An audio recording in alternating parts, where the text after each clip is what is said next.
Well, greetings, people of the internet. Unky Joe here, Unky Joe's Playhouse. Today, got a new addition to the rack.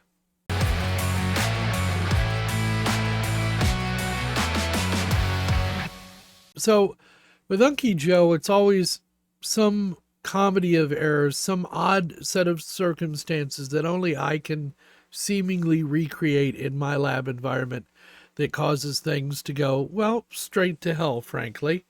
And that's what happened with the Dell 620. I had Proxmox on there. I should have known Lee well enough alone, but I wanted to tinker with Windows Server 2022 on that unit. And I said, well, it'd be a simple task to install it, configure it, and then play with it and put Proxmox back on there. How wrong I was. And hours and hours, and actually a few days later, I finally figured out it was a comedy of errors. It was a bad USB key, or a USB key that just wasn't, that Dell 620 wasn't fond of. Bad front USB ports on the 620, or possibly dirty.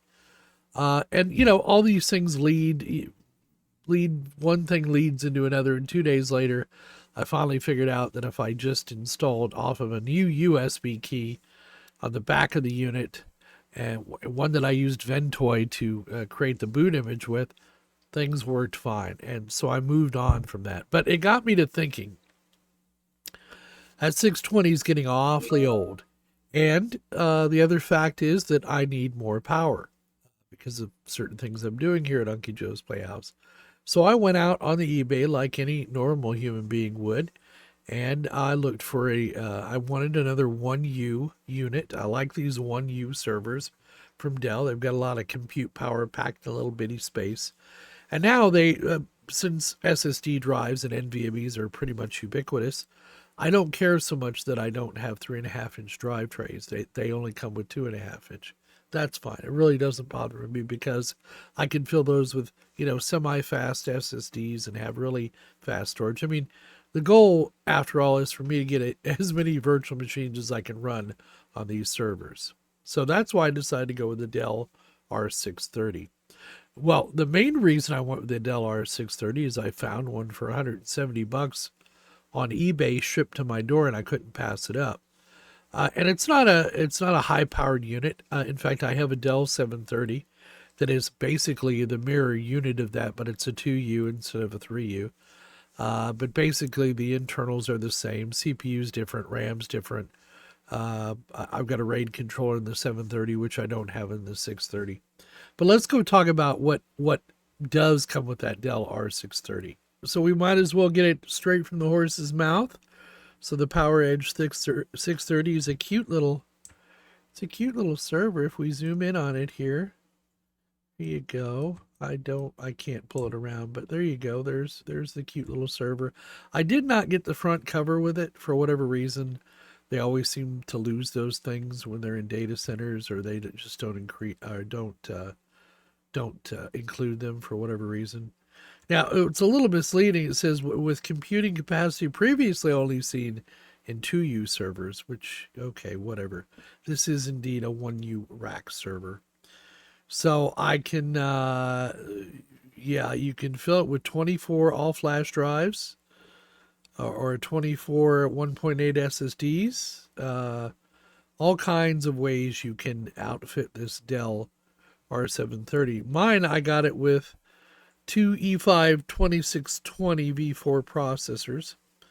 I got it with 32 gig of RAM. I already had 64 gig of RAM on hand, so I upgraded that, put that in there. I had thank you Medicurb for donating about 8 SSDs to me over the course of the last year or two.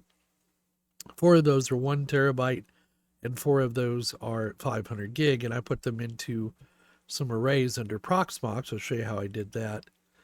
It's got up to 3 PCI Express 3.0 expansion slots, 4 Express Flash NVMe PCI Express SSDs. Okay, I don't know where those would go, but basically I guess you can configure that server with any kind of setup up to these specifications. So I'll just keep this on the screen for y'all to glance over. So I initially got the server in and had a little bit of issues with it with the iDRAC controller. And because it only comes with this unit, only came with the iDRAC Express instead of the iDRAC Enterprise controller. And usually that's a trivial thing. You can go online to eBay and you can get a license for the Enterprise version, and you should be good to go. I did come across a site with a 240-day trial of the Enterprise key, and I flashed that onto the iDRAC firmware. I loaded the key, the XML file, onto the iDRAC firmware, and all of a sudden, the machine just was not working right from that moment on. And I spent a whole day with Sakura going over again, whatever combination of things I do to a server broke this one. And we did firmware upgrades, we did firmware downgrades, any number of things. And finally, I told Sakura, I said, "Look, I think it's that license I put in here. Maybe it's corrupted, or maybe it's bad. It's just a bad license key, or it didn't take." So that was the last straw. I had an epiphany when I went to bed that night, woke up the next morning. First thing I did was uninstall that key, and all of my iDRAC problems went away. Now, granted, I couldn't do remote access. I couldn't do remote control because that's one of the things you lose when you go from a Enterprise to an Express license. But it did teach me that that was indeed the problem. So once I got past all that, was able to get the server up and stable and running, then I flashed that key back on there again. And this time, for whatever reason, it worked. So it may have just been a bad upload. It may have been a bad file. It may have been the iDRAC controller was in the middle of an update. I don't know. Whatever combination of stupid circumstances I was able to create on that server made it temperamental and didn't want to work. Let's go take a look at what it was I bought exactly, and I'll take you over to the bench. So on the bench here, we have a new addition to the family, and that is the Dell R630. And you see I've already populated it with some drives. We're going to talk about that. The other thing I did was put a DVD adapter tray in here that converts DVD to a 2.5-inch SSD. And then this unit already came with the plug, luckily. Dell had the forethought to include it. So all I had to do was plug it in, and that gives me the ability to boot off of an SSD drive. Now, this drive bay here with you can have 8 2.5-inch SSDs or 2.5-inch SATA drives is hang on a second, folks. Let me get this camera oriented. Is only a SATA controller. It's not a SAS controller, and it doesn't actually go back to a SCSI, or I mean to a RAID controller per se. You can do software RAID on this, but I do believe you can put a RAID controller card in here, but basically you have SATA A and SATA B here. I don't know enough about this server to be able to tell you, yes, you can put a RAID card in here. I'm sure Sakura knows, so one day maybe I'll ask him. It's got dual version 4 Xeon CPUs. I'll give you this. I'll pop up the specs here on the screen. The only thing I added, it only came with 32 gig of RAM. I had an extra 64 laying around, so I threw that in. So it's given it a total of like 98 gig of RAM on here, which should be okay. And then it comes with a really odd network cable connection. You see those are SFP Plus connectors down here. There's 2 of them. And this is, I'll pop the specs up on the board, but it's not a normal SFP 10 gig, connection where you just put normal fiber connectors in there. Again, don't know enough about it to be an expert on it or to give you any other information other than to say I'll pop it up here on the screen while we're talking about it. It does have an iDRAC controller. Look, I paid $168 for this server with 32 gig of RAM and no hard drives and dual CPUs and this nice little network adapter and dual PSUs. So the one mistake I made was it only came with an iDRAC Express adapter, iDRAC Express. Now, oddly enough, I tried to install the Enterprise trial key. They offer a trial key that'll run for like 240 days, like, almost a whole year. I put that trial key in, and I had nothing but trouble with this unit after that. And Sakura would be my witness. But it was the iDRAC would halt, it wouldn't boot, it wouldn't come up all the time, it would lock up on you. You'd lose remote connectivity for no apparent reason. It just was running like crap. And we tried everything. I mean, I had Sakura helping me. I was doing it on my own. Tried every damn thing I could think of. Could not get it to work. Finally, I flashed it back to the license that came with it, the iDRAC Express license, and everything is working fine now. So the beauty of these servers, frankly, is they're 1U. You get a lot of compute power. And now with, using SSD drives, which is what I'm doing here, I can get lots of compute power, plus I can get lots of storage space. And then you combine that with Proxmox and put these disks into something like a RAID 10 ZFS array. So not only do you get the speediness of the SSD, but when you put them in a mirrored set, you get that speed increase as well, and you have some redundancy. Now it's a little trickier, but look, you want your SSD storage for your virtual machines to be as fast as possible. You want them to boot, and if they have computational tasks, you want them to be able to take advantage of that high-speed storage, right, to get stuff in and out of memory in a process and do whatever. So a RAID 10 array is a great idea because you get both a little bit of redundancy and you get that speed bump. And you should be backing up your virtual machines anyway. So if one of them crashes for whatever reason, you should have a backup. There's just no reason not to back up your VMs. And I mean on a pretty regular basis. Hell, with ZFS, you can even do snapshotting. I won't get into that, but this rig is going to be running Proxmox. It's going to be a machine that I run web hosting on. I need a machine that takes up a little amount of space, gives me a lot of power, and has a lot of storage in it. And this thing fit the bill, and for $170 shipped to my door, I couldn't say no. So that's where we are. We've got it up and running. I've actually burned it in now. The RAM, I'm not going to upgrade the RAM anymore right now.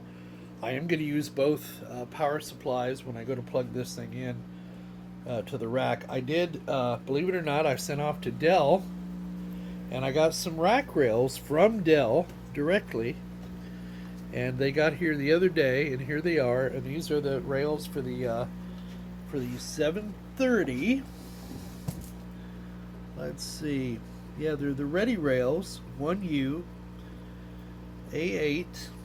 There's the Dell part number, in case you were wondering. I paid $39 for these on Dell's website. I don't know what was going on. They were having a sale or what, but yeah, they didn't say. So the goal today is to get this thing put back together, and then to get it put into, and pardon my pile of dirt here. I've been doing some cleaning, so, and then it's going to go in right down here, right underneath this other Dell, the 620. And I've already taken the drives out of the 620, and we're going to use them in the 730. You can see one of the typical problems you might have with these 2.5-inch drive trays. And thanks MediCurb for donating these drives to me.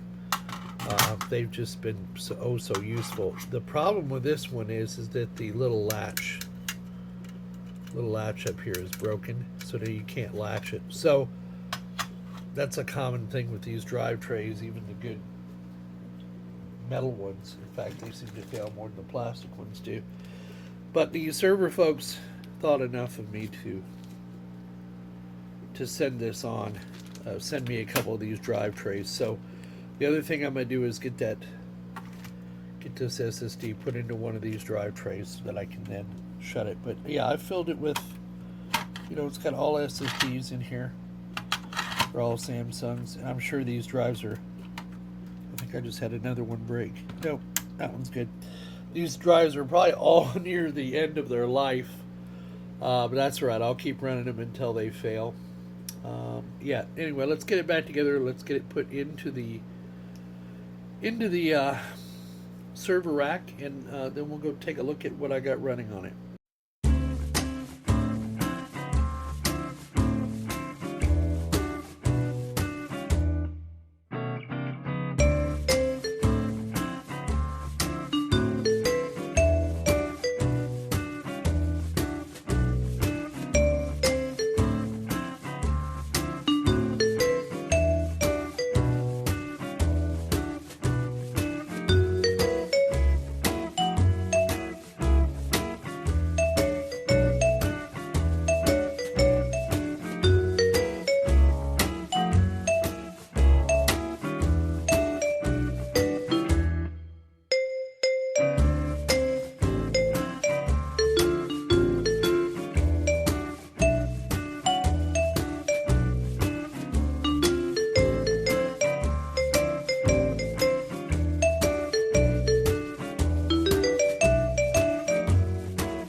So we've got the Dell 730 into its permanent home. The rack rails worked like a charm. These are not the ready rails.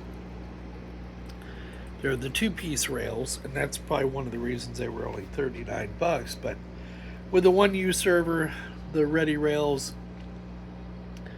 they're okay to have, but they're not a necessity like they are with the 2U or a 4U server, a larger server.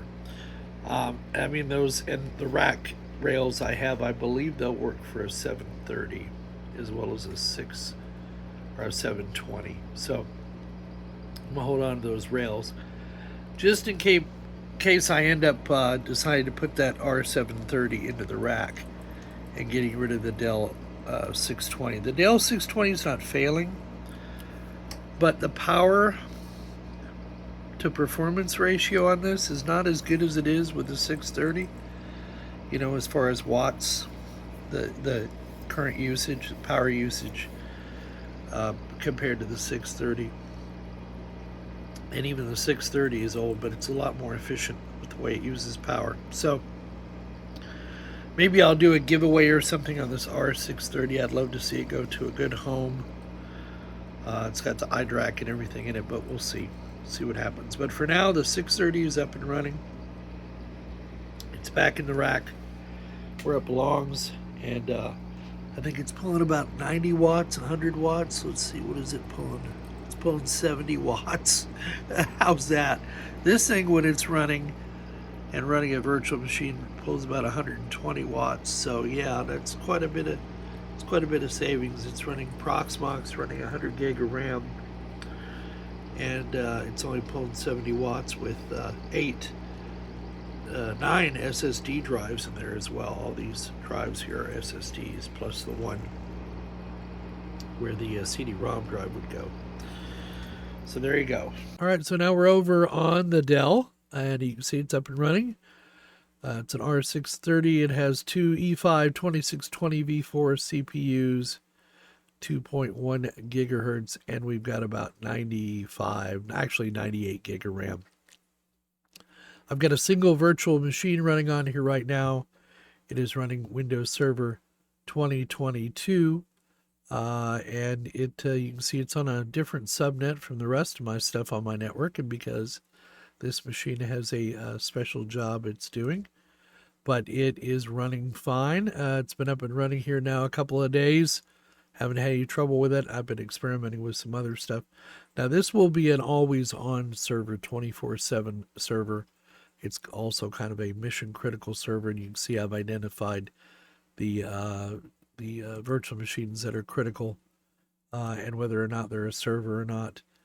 Just to give me a little visual reference at a glance, I can see that everything is up and running that should be. And again, it was a dead simple install under Proxmox. Here are my 2 RAID 10 arrays. And let's see here. Let's go back to the Dell. And you can see here under the disks how we have these set up. They're all up in a ZFS. 2 ZFS RAID 10 arrays. See if it'll go into them. There you go. So two mirrored devs, and yeah, they're online, they're healthy. And keep in mind, these are SSD drives. And so I could survive a failure of up to 2 of these as long as they're on 2 different VDEVs, right?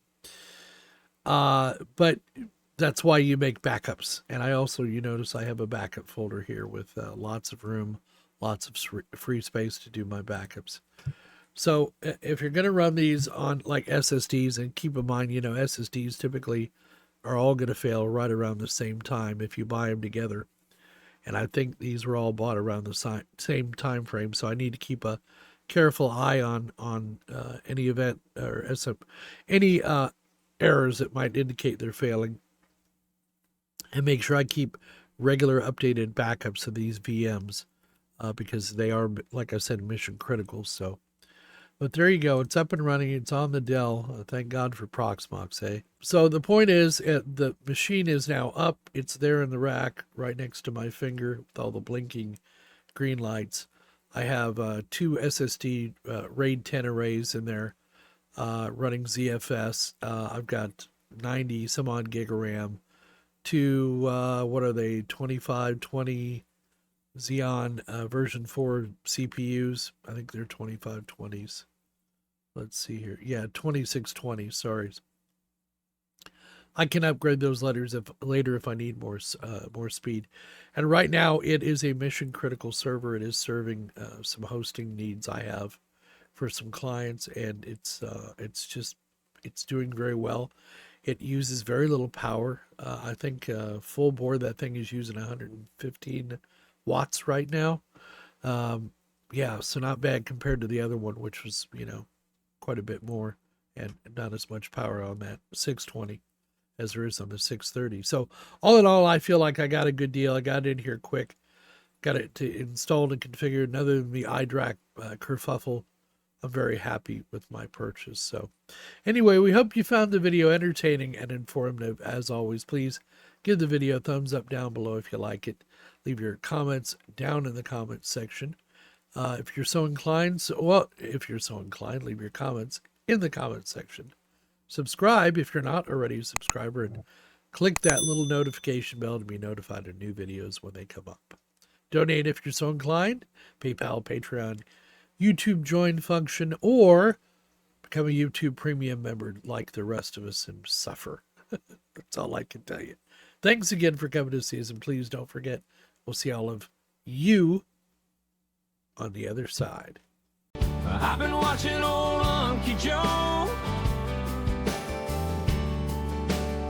From Texas heat to where the cacti grow. Fixing server solar power in the land. Hoping that his plans all stand. Making life a touch more bright underneath those southern lights.